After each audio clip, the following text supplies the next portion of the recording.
Good morning and a warm welcome to all. This is Bhanu of Silver Oaks from Grade 11 Silver Oaks International School. I like to thank the Telangana Police Authority for giving me such an awesome opportunity to speak on the topic and express my views about ensuring safety measures for women's safety. The Indian Police Service or IPS is very careful about ensuring measures for the women's safety. The government has initiated a time-bound action plan to strengthen the police and administration to combat sexual crimes against women. The measures include nationwide emergency response system. Women's safety has become a prime concern. On the 1st January of 2014, Delhi police launched an application called Himmat, which means courage, which receives distress signals from registered women users of mobile phones and facilitates physical presence of police in 5 to 7 minutes. MHA has initiated to step up a nationwide emergency program response system to respond to the needs of women in distress across the country. Department of Telecommunications has already allocated emergency number 112 for this system. And the second measure include Network and Systems Project. In 2009, with an outlay of rupees 2000 crores, approximately 71% of police stations in the country have started using software developed under the CCTNs for the registration of FIRs.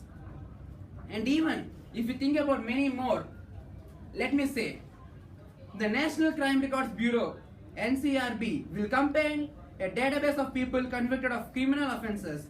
The details of criminals convicted of crimes against women will be displayed on its website.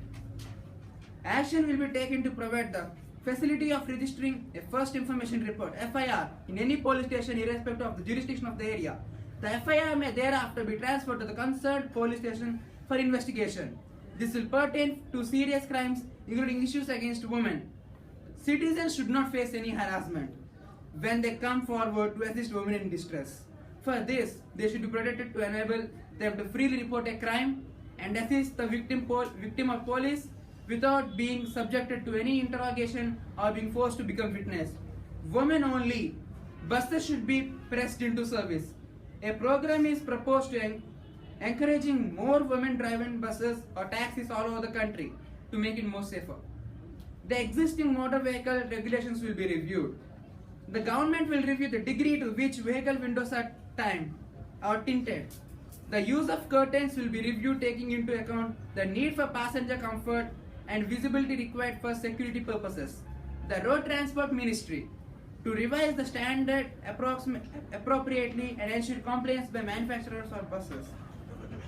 Owners of buses will be held responsible for compliance of the steps outlined. It is also necessary bar owners of vehicles involved in repeat offences from retaining existing permits, obtaining any fresh permits for plying public transport vehicles and for impounding of vehicles involved in repeat offences. And now, let me tell you few interesting things. As you all are aware of, SHE teams and many more. First of all, let's talk about SHE teams. SHE teams is an organization where the women police officers will be in muftis and not in the police uniforms and will be near the private places where most of the boys and girls may be at a specific place. Let's take bus stands or any canteens or cafeterias or coffee shops where even at the time of midnights. It is very hard to be in those type of conditions. It is very even dangerous. So the women police in muftis will take care of that so that the women won't be harmed anything. And even let us take more things.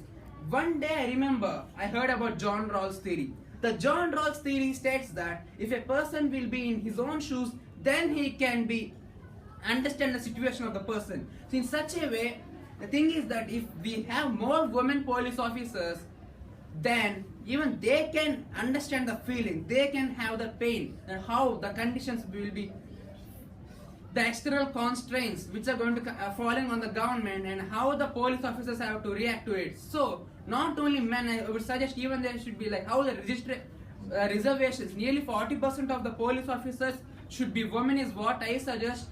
As well as I would say that at the time of midnights, the roads, they are nearly, let's take example of Hyderabad. There are nearly 30 software companies in Mindspace as well as in the high-tech city and near the Gachibowli and many places. The thing is that there are many software companies and most of the employees or professionals in the software companies are women. And there may be roadside Romeos, I would say that, and intruders who may kidnap the women or do any sexual harassments on them, and it is not at all aspired by the people. So for that, I would say, even why do the people do like this? I would say that where they wouldn't be having any taking care of it. The thing is that alcohol consumption as well as inhaling of narcotic drugs like heroin and cocaine, which is making them be not controlling their mind and their attitude. So it would be like we should even ban the narcotic crimes, and where most of the Latin America is planning to be like we should do legalization of drugs, but India should not allow the legalization of drugs. And even like how we are having cigars and alcohol, like that legalization, like even writing the name on it on the label, like it is harmful. But I would say that not only harmful, I would say that the banning of these drugs would be very, very beneficial for the country as citizens. So I would say at this moment we have 120 crore population and the women are very less. The reason is not only that the parents are not allowed to, don't have any allowed to have woman girl child, but even the reason is that most of the women are not alive. I would say that. So what do the government think about this is my question, and I would say not only me and my fellow classmates of my younger generation and even the present youth should understand this to make a better India, a better country. Not only our heritage and the culture, they should even respect our attitude and our mindset that we really see. Our most of the goddess like Saraswati, Lakshmi and many, Parvati, most of them are women, and even most of the rivers, Kaveri, Krishna, Ganga, Yamuna, most of the names of women are the names of the female. So we should respect. We drink the water from the rivers, means it is, if we drink the milk of a mother, we see we are siblings. In the same way we are sharing the water. Why couldn't we be considered as cousins?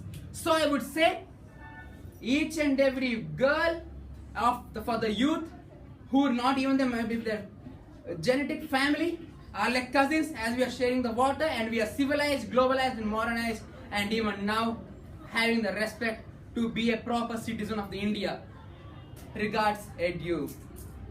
Thank you.